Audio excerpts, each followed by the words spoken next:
अबाबाबाबा संगमनेर हादरले. पत्रकार संरक्षण कायद्याअंतर्गत ऐतिहासिक पहिलाच गुन्हा दाखल. विकृत दिनेश फटांगरेवर कायद्याचा बडगा. तर संपादक किसनभाऊ हासे यांची बदनामी आणि धमकावल्याप्रकरणी कारवाई. सलग दुसऱ्या गुन्ह्यानंतरही आरोपी फरार. शहरभर संतापाची लाट. बघा सविस्तर न्यूज एमपीवर.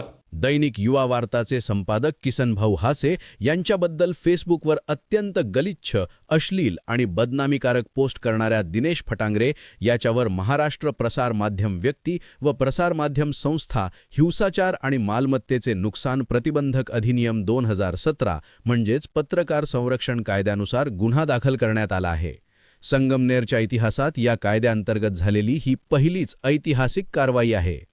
राज्याचे स्वर्गीय उपमुख्यमंत्री अजितदादा पवार यांच्या अपघाती निधनाची बातमी प्रसिद्ध केल्याचा राग मनात धरून शिवसेना शिंदे गट माजी शहर प्रमुख दिनेश फटांगरे याने फेसबुकवर प्रसिद्धीसाठी खालची पातळी गाठली. त्याने संपादक किसनभाऊ हासे यांच्या विरोधात केवळ बदनामीकारकच नव्हे तर अश्लील पोस्ट करून समाजमन कलुषित करण्याचा प्रयत्न केला. या विकृत प्रकारामुळे संपूर्ण अहिल्यानगर जिल्ह्यात पत्रकारांमध्ये आणि सर्वपक्षीय कार्यकर्त्यांमध्ये तीव्र संताप व्यक्त होत आहे. विविध पत्रकार संघटना आणि सामाजिक संस्थांनी एकवटून पोलीस प्रशासनाकडे दाद मागितली. पोलीस उपाधीक्षक कुणाल सोनवणे व पोलीस निरीक्षक समीर बारवकर यांनी घटनेचे गांभीर्य ओळखून तातडीने कारवाईचे आदेश दिले.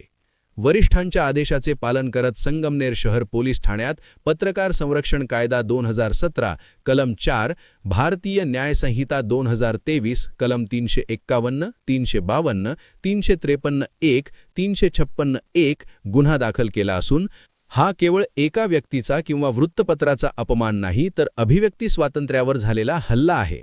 अशा विकृत मानसिकतेच्या व्यक्तीला समाजात स्थान असता कामा नये असे मत यावेळी ज्येष्ठ पत्रकार किसनभाऊ हासे संपादक दैनिक युवा वार्ता यांनी व्यक्त केले आहे.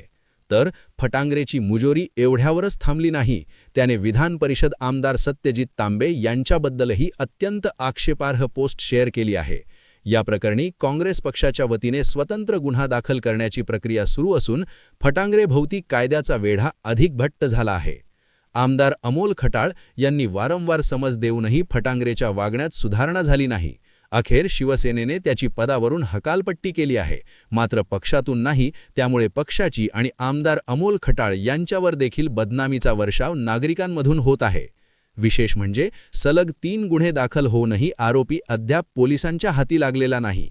मात्र आरोपी हा प्रत्येकी अर्ध्या तासाला फेसबुकवर पोस्ट अपलोड करत आहे. गुगल लोकेशन देखील मिळून येत आहे. मात्र पोलीस यंत्रणा कुठे कमकुवत पडत आहे असा प्रश्न आता सर्वसामान्य जनतेला पडला आहे.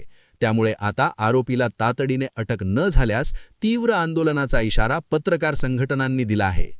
यावेळी ज्येष्ठ पत्रकार दैनिक युवा वार्ताचे मुख्य संपादक किसनभाऊ हासे, ॲडव्होकेट संग्राम जोंधळे, श्याम तिवारी, आनंद पांगरकर, सोमनाथ काळे, अमोल मतकर, भारत रेघाटे, शौकत पठाण, जमीर शेख, सलीम शेख, रफिक सौदागर, आनंद बनभेरू, सचिन जंत्रे, संजय आहेर, सतीश आहेर यांच्यासह इलेक्ट्रॉनिक व प्रिंट मीडियाच्या संस्था संघटनेचे पदाधिकारी, सदस्य तसेच संपादक व प्रतिनिधी मोठ्या संख्येने उपस्थित होते. मित्रांनो, आपण संगमनेरमध्ये सामाजिक बांधिलकीने पत्रकारिता करीत असताना काही विकृत व्यक्ती या दिनेश फटांगरे म्हणून आहेत. त्याने वारंवार पत्रकारितेवर अश्लील टीका केलेली आहे, पत्रकारितेची बदनामी केलेली आहे. परंतु आपण या गोष्टीकडे म्हणून दुर्लक्ष केलं.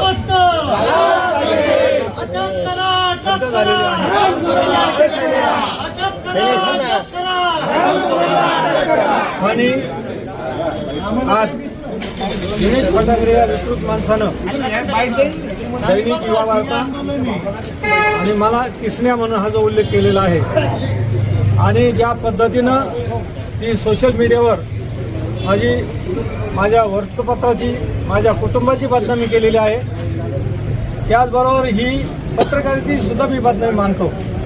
आणि मी या ठिकाणी आपले पोलीस निरीक्षक आणि बारवकर साहेब यांना कळकळीची अशी विनंती करतो की पत्रकार आणि पत्रकारिता हा लोकशाहीचा चौथा स्तंभ आहे.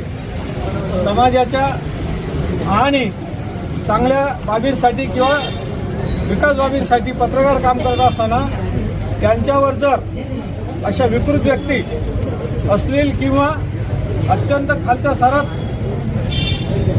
लिहित असतील, आपण याची अतिशय गांभीर्याने नोंद घ्यावी. महाराष्ट्र सरकारने पत्रकार संरक्षण कायदा केलेला आहे. या कायद्याच्या अंतर्गत या विकृत दिनेश फटांगरेवर आम्ही तुम्हाला कंप्लेंट करत आहोत. त्याची नोंद घेऊन तोही गुन्हा दाखल करावा आणि मागील 35 वर्षापासून पत्रकारितेमध्ये आम्ही जे काही काम करत आहोत आणि सामाजिक बांधिलकीने जबाबदारीने ही पत्रकारिता आम्ही पुढे नेत असताना दिनेश फटांगरेनं आमची जी बदनामी केलेली आहे, या बदनामीचा देखील आम्ही गुन्हा तुमच्याकडे देणार आहोत, कंप्लेंट करणार आहोत. आपण या बाबीची अतिशय गांभीर्याने नोंद घ्यावी आणि दिनेश फटांगरे आणि त्याच्यासारख्या ज्या संगमनेरमध्ये विकृत व्यक्ती असतील त्यांची या संगमनेरमधून जाहीर दिंड काढावी. आणि पोलीस प्रशासन यंत्रणा ही कणखर आहे. पोलीस यंत्रणा ही अन्यायाविरुद्ध अतिशय चांगल्या पद्धतीनं लढू शकते किंवा समाजावर झालेल्या अन्यायाला न्याय देऊ शकते, अशी आमची या प्रसंगी भूमिका आहे. मी इथे सोमनाथ काळे आलेले आहेत, त्यांना विनंती करतो की आपण आपले या ठिकाणी या गोष्टीचा आपण सर्व निषेध करत आहोत. अशा प्रकारचा निषेध आपण करावा.